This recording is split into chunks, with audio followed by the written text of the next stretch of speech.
Alright. So,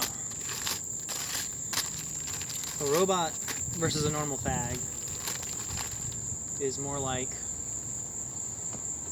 in essence, we talked about, it's whether or not people like you and whether or not you're supported by others in events and how you cope with things.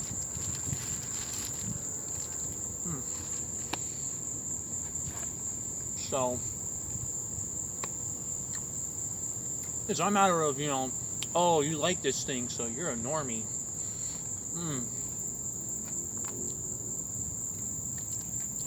A robot can have those same interests and still be a robot.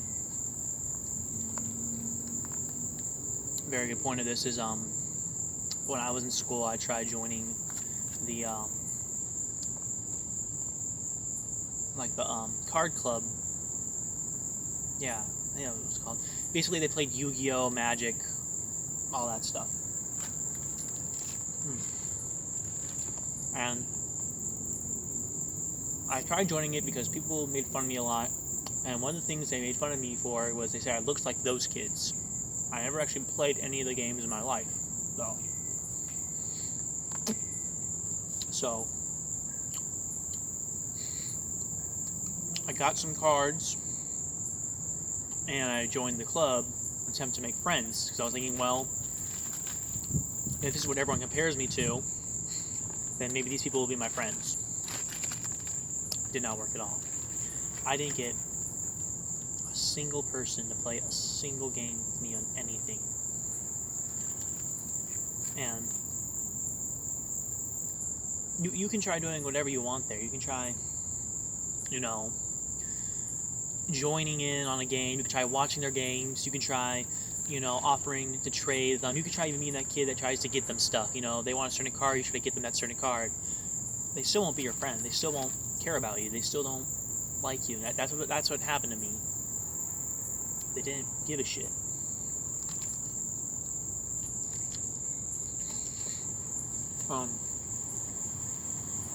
I never really understood what it was. Even people that were getting made fun of didn't even like me.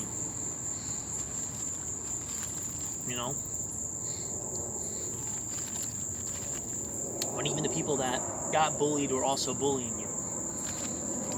It was just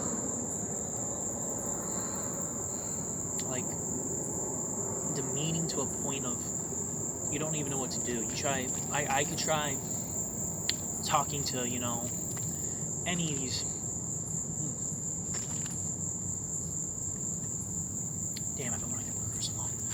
I could try talking to, other groups. I tried joining the anime club.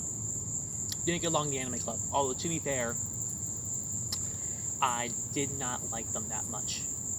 So I didn't try as hard to be friends with them as I did with the kids in the card club. But in the anime club, people didn't want to listen to, the things I liked and stuff. And they only played Full Metal Alchemist, and they only played one fucking episode every single fucking day. It pissed me off. God knows how much. It was the fucking battle with, the final battle of Greed, I think. And they just played that same episode after school every single fucking day. They never played anything else. And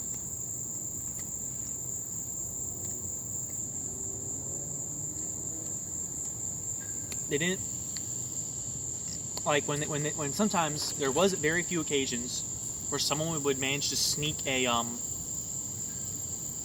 trying to remember what it was. I want to say it was like an Xbox or something, and just go. Might have been Nintendo 64. They were playing fighting games. They were playing fighting games in the anime club. It happened I think 2 or 3 times. And whenever that happened, no one would even let me touch the controllers. I would try to ask to play with them, and hey, can I take a round next? Everyone's already gone once. Can I go? And I'm like, no, we don't want to play with you. Man, okay. People. If I tried just sitting there to watch, people would get in my way and stuff. I think that's kind of normal because when you watch a big event, you don't really care who's behind you. You want to see for yourself. so maybe, but it's just,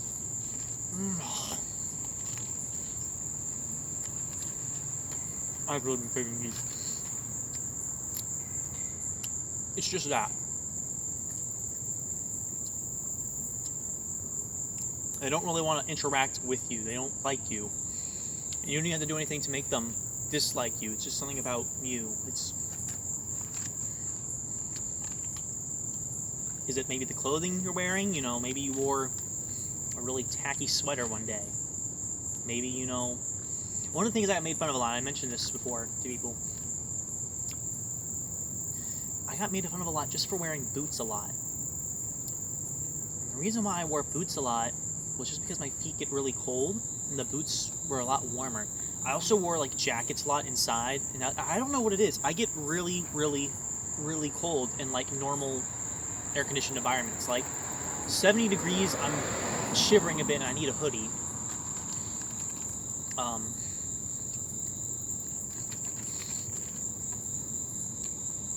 You know, I was wearing jackets up until like 80 degrees, and then I was taking them off, and people were like, "You're not that hot?" I'm like, "No, I'm fucking freezing." That, like, it was like stuff like that. I think it was just like maybe like little things like that, and they all added together to make people dislike me. And you can say, well, maybe you should have just dealt with the cold and they would have liked you. Like, well, it's still other things though. Then, I mean,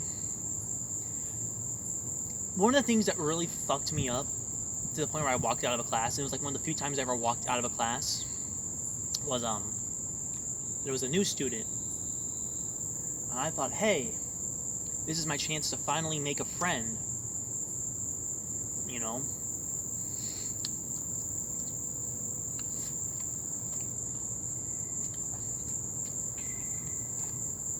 He's from Alaska too. He wasn't just transferring from another school in the city, so he might have, you know, heard about me from other kids. No, this is him coming from an entirely other side of the country.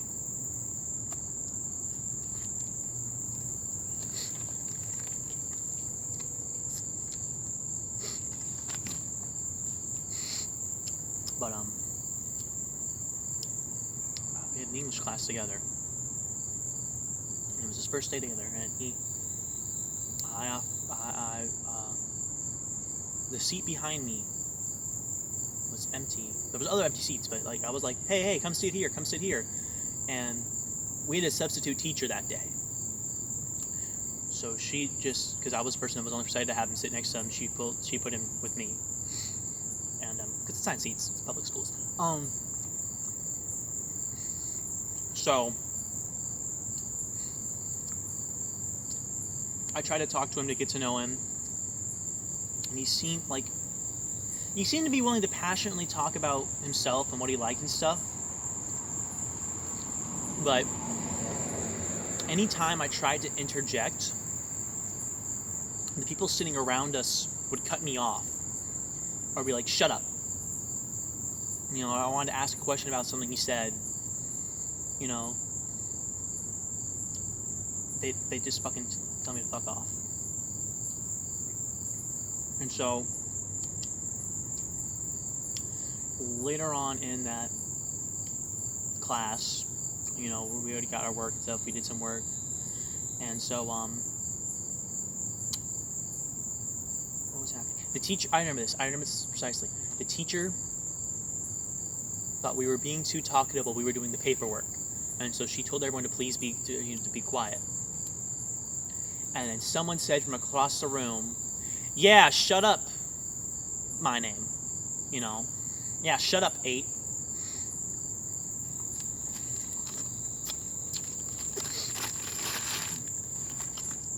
And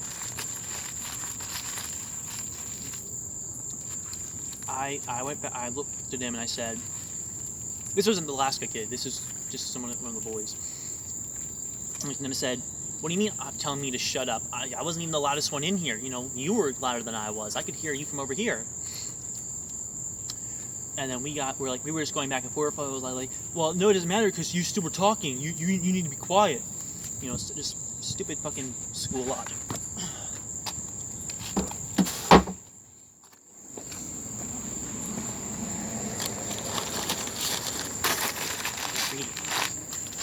for 6. So, we're going back and forth. Suddenly, the Alaska kid, right behind me, suddenly lets out, you should kill yourself so you can be quiet. Just out of fucking nowhere. And it was one of those fucking things that, like, shut everyone up when they heard it. And they all looked at him like, that's a little too far there, buddy. And it was like one of the few times where people actually stopped to, like, say, hey, you're taking a little too far with him. It was like one of the few times where that happened. But then he was like, well, it's true, it's obvious no one here likes him. I don't even know why he's still willing to live. And they were like, hey, look, it's true that we don't like him. We don't want to hear him talk. I think the exact words someone said, and it was someone I thought was an actual, like, friend, but he was just, like, being nice, not even being nice, but, like, he just wasn't bullying me. He wasn't saying mean things to me all the time. And he was just like, look, we don't want to hear him talk. Yes, we don't really like him. But telling him to go kill himself is, like, a little too much, because then we could get in trouble. And we don't want to, have to deal with all that. So just piss on him. And just...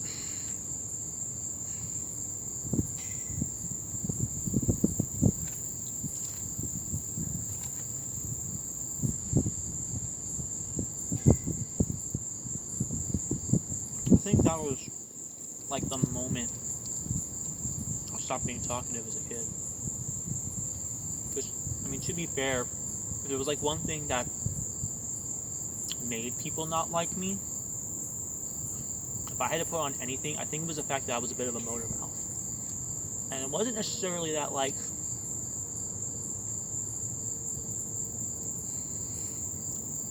it was just like, when if you got into a conversation with me, I really love to talk and just pour on, and you wouldn't really get much of a chance to respond too much to me.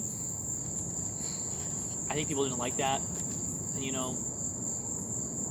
I can understand that kind of. Don't bully me for that. But I still knew, like you had to, like, actually engage in the conversation with me to get me to start up.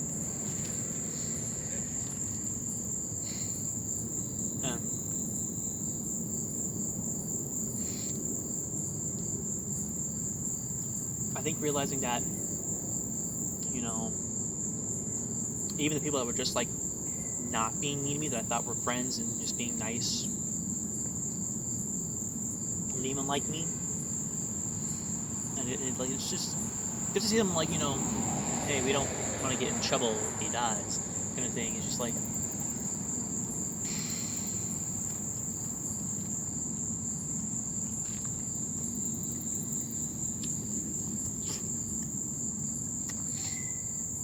that was really hard to hear. I think that's when I started being more reserved in talking to people.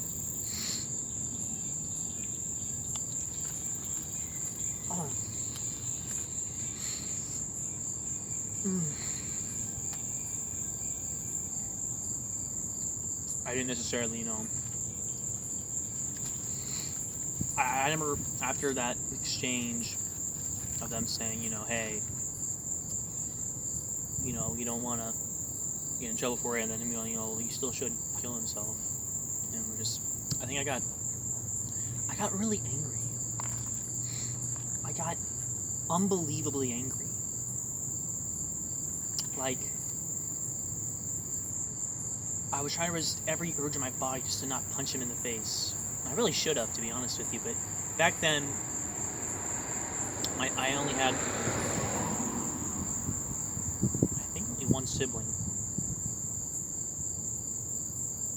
And I was still, stuff still wasn't okay with my parents too much, but I was still thinking of, hey, I want to go to college after I graduate from high school. I don't know, in America, they'll check your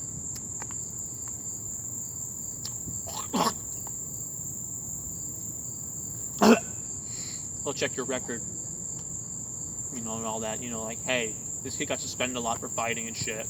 Maybe he won't be a good fit for our school, so That was one of the main reasons I never actually started fights in school. And I really regret that. I think I really should have just beat the shit out of so many people. Because if I known that I was going to end up having to drop out, then onion went up my nose.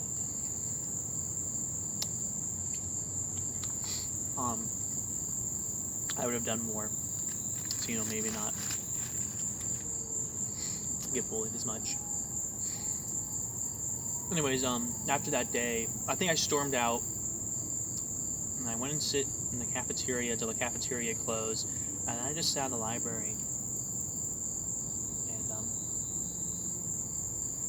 I sat in the library for the rest of the day for school. I was part of the, this is really silly, I got elected to be not elected, well, it's like a weird thing,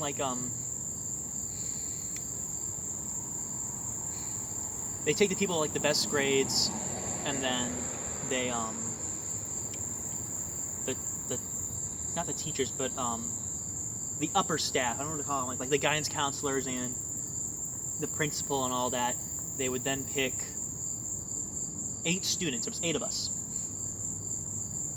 They picked the 8 of us to be on the telecasting class, which was an additional election. It was only one of those classes. Only 8 students a year would get it. And I was one of those lucky 8 to get it. But it basically was you did the morning news every morning and all that, and it was an entire shift. And then we also learned about journalism and stuff.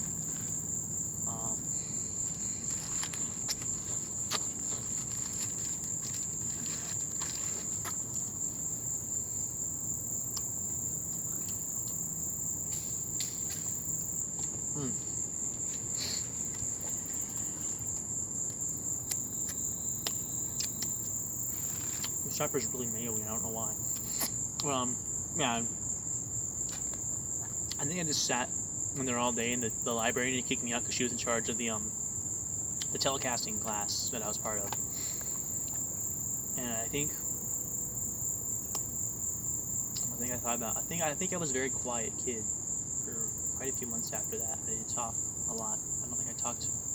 I think that's when I started doing the thing where I'd limit myself to 50 words a day. I think that's when I started it. That day, and I think doing that is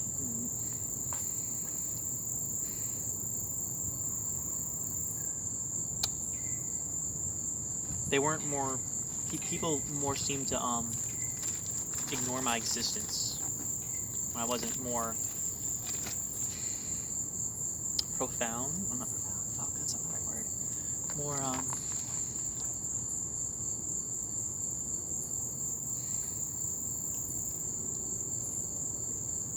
people just didn't acknowledge me as much because I wasn't putting myself out there as much. I wasn't answering the questions the teachers were asking. My teacher just calling me, I just shrugged my head. So, stuff like that. Not acknowledging. Oh fuck, I lost an onion.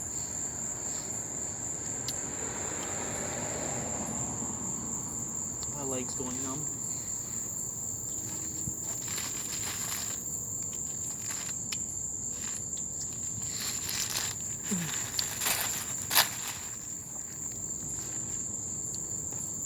But yeah, I think at that point people didn't really acknowledge me as much because I wasn't out there as much and just being quiet.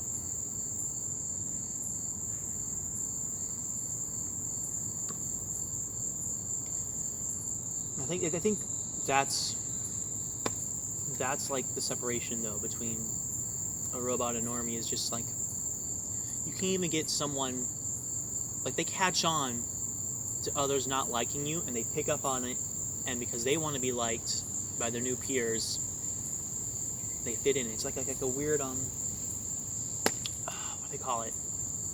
You jump on the bandwagon. That's what it is.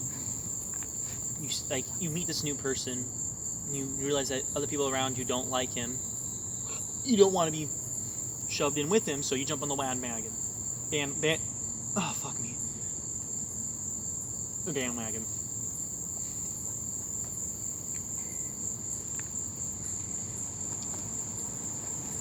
And I think that's just something that's a really normal bag thing to do. You just...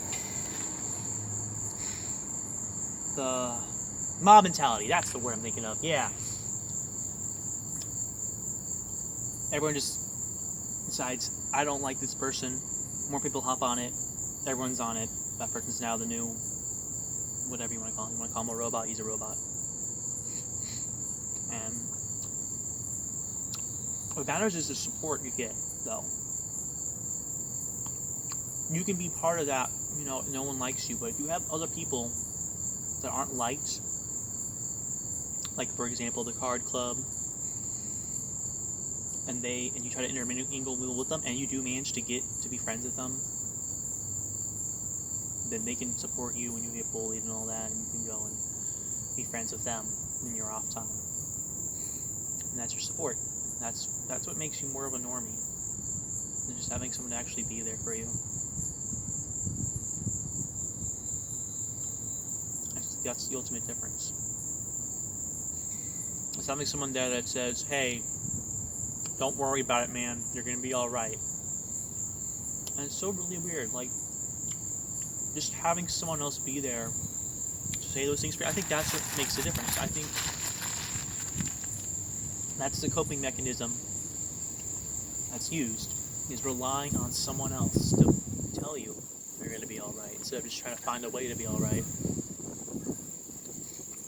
If something goes wrong in your life, you get divorced, you go to a friend, you cry on your friend's shoulder. That's the normie thing to do.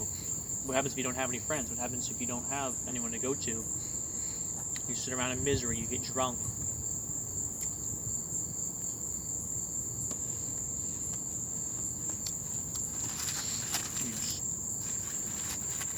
You suffer because you have no one.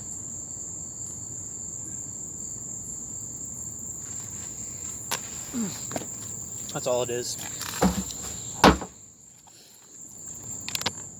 No one to care for you. No one to love you. That's all.